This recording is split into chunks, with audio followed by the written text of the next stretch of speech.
اب میں یہ نا وداؤٹ اینی ایگزیجریشن آپ سے بات کر رہا ہوں. اس وقت احمدیہ کمیونٹی کے اندر جو لوگ موجود ہیں نا, اس میں اگر آپ ان کو کیٹیگرائز کریں, اس میں ان کا ایک جو اولڈر جنریشن ہے وہ طبقہ ہے کہ جو پاکستان سے مائگریٹ کر کے کئی دنیا میں جا کے بیٹھ گیا, اور ان کے اندر نا نفرت ہے, پاکستان سے نفرت ہے, وہ کوٹ اینڈ کوٹ مولوی سے نفرت ہے, ملا سے نفرت ہے, اس کے اصطلاحات وضع کرتے ہیں مخالفین جماعت ہم ان کے لیے اس سے, تو وہ اس نفرت کے اندر نہ ضیاء بھائی وہ ہماری بات پہ سننے کو تیار ہی نہیں ہے. انہوں نے اپنے بالکل آنکھیں بھی بند ہیں, کان بھی بند ہیں. یہ ایک وہ طبقہ ہے. اب جب تک وہ سنیں گے نہیں تو پھر رہو بھی جہاں رہنا ہے آپ نے.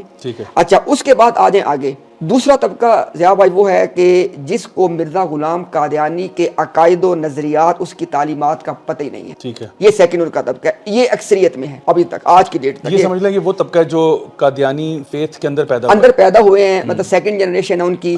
ان کو نہیں پتا, ان کو بتایا گیا کہ دیکھو پوری امت انتظار کر رہی ہے کہ حضرت مہدی نے آنا ہے, اور ہمارے نزدیک مہدی آ گئے, اتنی ساری بات ہے. یہ ان کو ورژن دیا گیا. اچھا, یہ وہ طبقہ جو بالکل واقف نہیں ہے. اس کے بعد ضیاء بھائی تیسرا طبقہ وہ ہے کہ جو for all practical purposes they are atheist. وہ صرف ایک سوشل جو ان کے یوتھ ہے, یہ ان کی مین یوتھ ہے. اور میں ضیاء بھائی یہ بات حالت وضو میں بیٹھ کے ان کی یوتھ سے ملاقاتیں یو کے میں کر کے, کینیڈا میں آن لائن بات چیت کر کے اس بیس میں بات یہ کر رہا ہوں. Majority of their youth for all practical reasons they are atheist.